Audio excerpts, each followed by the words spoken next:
الصيام جنة ما لم يخرقها رواه النسائي وابن ماجه وابن خزيمة والحاكم وصححه على شرط البخاري وألفاظه مختلفة حكاها المنذري في الترغيب. Abu Ubaidah radiallahu anhu reports, I have heard Rasulullah sallallahu alayhi wasallam saying, fasting is a shield for a man as long as he does not tear that protection. Abu Ubaidah radiallahu anhu reports, I have heard Rasulullah sallallahu alayhi wasallam saying, fasting is a shield for a man as long as he does not tear, as long as he does not tear or destroy that protection. So we had been reading the commentary of this hadith over a couple of days. So there were 6 points that were mentioned in the commentary. So first was keeping the eyes away from any place they should not be. The second was guarding the tongue from anything it should not be uttering. The third was guarding the ears, avoiding listening anything which is not befitting. Fourth is that the rest of the body should be kept away from sin. And now on to the fifth one. Fifthly, after having fasted, it is not advisable to fill the stomach completely, even with halal food at iftar, because then the object of fasting is defeated. Whereas fasting helps to diminish one's carnal desires, it also strengthens the angelic qualities of man and increases the illumination of the soul. For 11 months we have been eating and drinking. What harm is there if one eats less for only 1 month? We have a bad habit of filling our bellies at iftar for what was not eaten during the day, and also at sahri in preparation for the day, thus increasing our average consumption. Many such things are eaten which we normally do not eat at other times. In fact, during Ramadan, we develop this type of bad habit. Imam Ghazali rahmatullah alayhi asked the same question. When the object of fasting is to conquer the dictates of Iblis and our carnal passions, then how can this possibly be done by eating excessively at iftar and thus defeating the object? Actually, in that case, we have only altered the time of eating and have not decreased our food intake.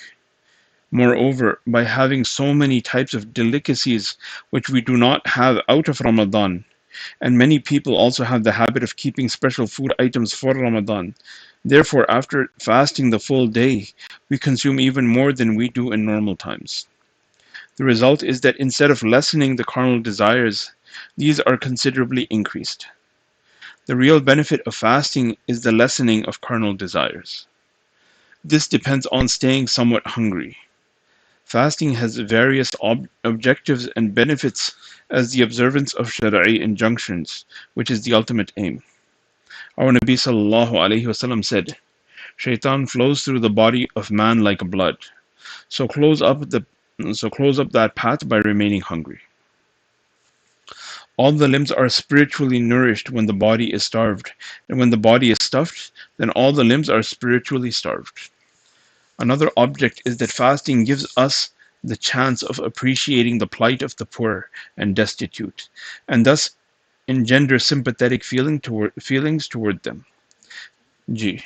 What does plight mean? What does plight mean? Plight means the hardships, the difficulties that the poor people face. Because when we fast and we remain hungry, then we feel hungry like them. The people, they don't get to eat all day. Sometimes they don't eat for 2 3 days. So when we stop eating for maybe 10 12 14 hours and we start feeling hungry and we say, oh, I'm feeling so hungry after 12 hours. Imagine this poor guy, he's not eating for 3 days, how hungry and how weak he must be feeling. So much good. And then we feel that, okay, maybe I should be nicer with him next time. If he's hungry, then if I have some food in my school bag and I didn't eat it, then I can say, look, I don't. He'll say, you got some change? You say, sorry, Baba, I don't have change, but I have a sandwich. This is all that I have. Would you like it? And maybe he'll want to eat it because if he's hungry, he'll take it. So we should feel like that. समझ गए? एक minute Khadija. So this can only be attained by remaining hungry and not filling the stomach with so much delicious food at Sahri that one does not feel hungry until iftar. Once a person went to Bishr Hafi, rahmatullah alayh. He found him shivering from cold in spite of having warm clothes at his side. The person inquired, "Is this a time for taking off clothes?" Bishr replied, "There are numerous poor and needy ones. I am unable to sympathize with them. The most I can do is to be like them." So the people have been warned against this practice, and the fuqaha have made this clear. In Maraqi al-Falah it is written, do not eat excessively at Sahri as the prosperous ones do, for this is the way to lose the object of fasting. Allama at-Tahtawi writes, enduring the pangs of hunger is a cause for increased reward. Similarly, a feeling of sympathy is developed for the poor and hungry ones. Our Nabi sallallahu alaihi wasallam himself said, Allah does not dislike the filling of anything to the brim more than He dislikes the filling of the stomach. In another hadith, Rasulullah sallallahu alaihi wasallam says, "A few mouthfuls are sufficient to keep one fit. If anyone is bent on eating, he should not overeat. It is best that one third of the stomach should be filled with food and one third with drink, while the other third remains empty. After all, there must have been some reason for which Rasulullah sallallahu alaihi wasallam fasted continuously for many days on end without eating anything in between." I had seen my Ustad Maulana Khalil Ahmed Sahrampuri rahmatullah alayhi eating only slightly more than one thin roti at iftar and at sahri during the whole month of Ramadan. When any of his close ones urged him to eat more, he would reply, "I am not hungry. Actually, I merely sit down to eat to be with my friends." About Maulana Shah Abdul Rahim Raipuri rahmatullah alayh, I have heard that in Ramadan he used to fast for days on end, having only a few cups of tea without milk for sahri and iftar. Apart from that, nothing else. Once his most trusted follower and Khalifa, Maulana Shah Abdul Qadir, remarked with anxiety, "Hazrat, you will become weak if you do not eat anything."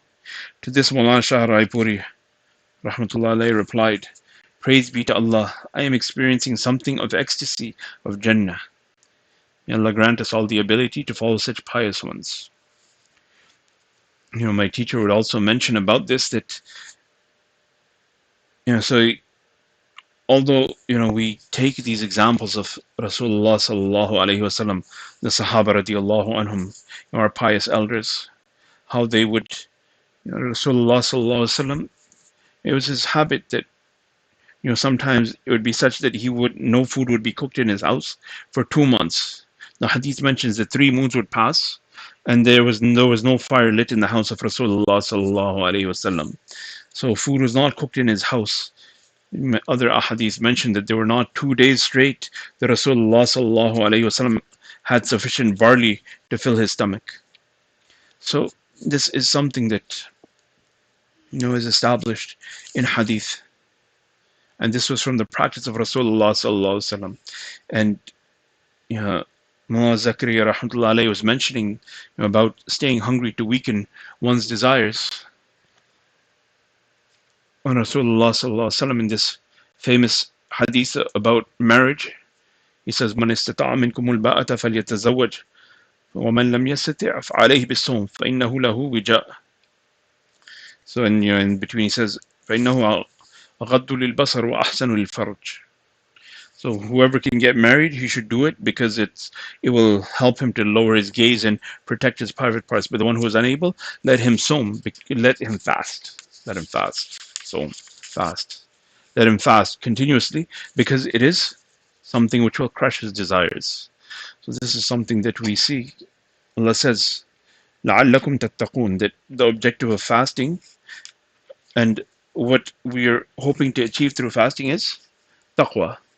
And Prophet ﷺ has mentioned in other places that by remaining hungry, a person he will cut off, he will lower his desires.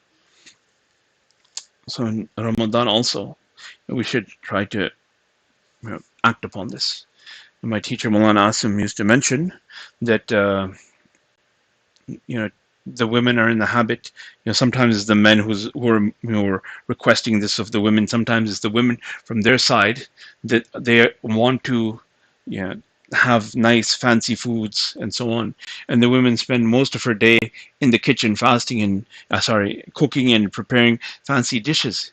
So this is the month of Ramadan. Is the time of getting closer to Allah. It's not the time of remaining busy in the kitchen. So simplify your food and spend more time attaining the objective of what you are trying to achieve by spending time in ibadah, spending time in tilawat, in reading Quran, and so on and so forth. So that was the fifth point, that we should avoid overfilling our stomachs, that we eat more than we would eat in any normal time of the year. And some might argue, but this is Shahrun yuzadu fihi rizqul mu'min. Is the month in which the rizq of the mu'min is increased. So what do you want from us? Well, Allah is giving us a nice feast. Yeah, but don't forget, while you're at the feast, don't forget your objective of being in this entire month. And जी जी बात में पूछिए ठीक है. And the sixth point is that after fasting, one should always have fear and anxiety as to whether one's fast had been accepted or rejected by Allah. This should be the case with all our ibadat. Without realizing it, some such error may have occurred which causes the amal to be flung onto one's face. Rasulullah sallallahu alaihi wasallam said, "Many are the reciters of the Quran who are being cursed by the Quran." He also said, "On the day of Qiyamah, one of those with whom Allah will reckon first will be a shaheed, a martyr in the way of Allah. Allah will call him and remind him of all Allah's favors bestowed upon him, which the shaheed will admit. He will then be asked, 'What have you done by way of expressing gratitude for those favors?' He will reply, 'I fought in your way till I became shaheed.' Allah will reply, 'Not true. You fought so that you could be called a brave man, and so it was said.' Thereafter it will be commanded that he be pulled with his face on the ground and cast into Jahannam. Thereafter an alim will be called. He too will be reminded of Allah's favors and asked the same question. He will reply, 'O Allah, I strove to acquire knowledge, taught others, and for your sake I recited Quran.'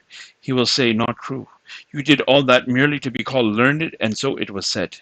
Then it will be commanded that he too be pulled face on the ground and cast into Jahannam. Thereafter a rich man will be called. He too will be reminded of Allah's favors. He too will admit, and in reply to Allah's questions as to what he did to express his gratitude, he will reply, 'I did not find any worthy cause wherein I did not spend charitably for your sake.' Allah's reply will come, 'Not true. You did all that so that you may be called generous, and so it was said.' Then it will be commanded that he too be pulled face on the ground and cast into Jahannam. May Allah save us. This is the result of ill-formed intentions. Numerous such instances are mentioned in the ahadith. The fasting person must at all times safeguard his niyyah, and at the same time fear for its adulteration, that it might get changed, it might get distorted, it might get corrupted. That he started off sincerely, but it changed along the way. He should also constantly make dua that Allah Ta'ala makes this a cause for his pleasure. You should also be borne in mind that regarding your act as not being worthy of acceptance is one aspect, and your hopes for the infinite grace and mercy of Allah Ta'ala is another aspect. So both of these things, we should realize that our deed is not, is not worthy of Allah's status. It is not worthy of Allah's status, but on the other hand, we should have hope that Allah is very merciful, and even though it's not worthy, but we have hope in His generosity that He will accept it. This latter aspect of Allah's graciousness is unique. At times Allah rewards even sins, then why be despondent of reward for defective deeds? These 6 things are compulsory for all the righteous ones. As for the exceptionally pious ones, a 7th point is added. That is, during fasting, the heart should not be turned towards anyone else except Allah. So much so that whilst fasting, the thought as to whether there will be something to eat for iftar should not occur. Some mashayikh even consider it a fault to think about food for iftar, or that one should endeavor to acquire something, because this shows lack of confidence in Allah's promise of sustenance. So like we mentioned, as for the exceptionally pious. As for the exceptionally pious, as we read through this, we realize this is high level talk. In the commentary of Ihya Ulumuddin, the author mentions regarding some mashayikh that should anything arrive for iftar before the time of iftar, then it was given away, fearing that the heart will now be set on the food for the rest of the day, which in turn would reduce the reliance on Allah. This can, of course, only be practiced by the exceptionally pious ones. We cannot even imagine having such faith. Allah give it to us. May Allah give this yaqeen to us. But should we try to follow that? We might end up putting ourselves in trouble. The Quran commands fasting has been prescribed for you. كُتِبَ عَلَيْكُمُ الصِّيَامُ. The commentators of the Quran say that from this verse, it is deduced that fasting is made compulsory for every part of the body. Thus, fasting of the tongue means abstaining from telling lies, etc. Fasting of the ears means not listening to evil. Fasting of the eyes means not to look at any form of evil and sin. Similarly, fasting of the self means to be free from greed and all carnal desires. Fasting of the heart means casting away from it the love for worldly things. Fasting of the ruh means to abstain in this world from the pleasures of the akhirah. Fasting of the mind means avoiding thoughts about the presence of any other being besides Allah. May Allah give us the tawfiq to fast in the best way and to protect our fasts and to attain the full benefit that we seek to attain from our fasts. Allah give us all this tawfiq. Subhanallah wa bihamdihi, subhanakallah wa bihamdik. Nashhadu an la ilaha illa anta nastaghfiruka wa natubu ilayk. Subhana rabbika rabbil izzati amma yasifun wa salamun ala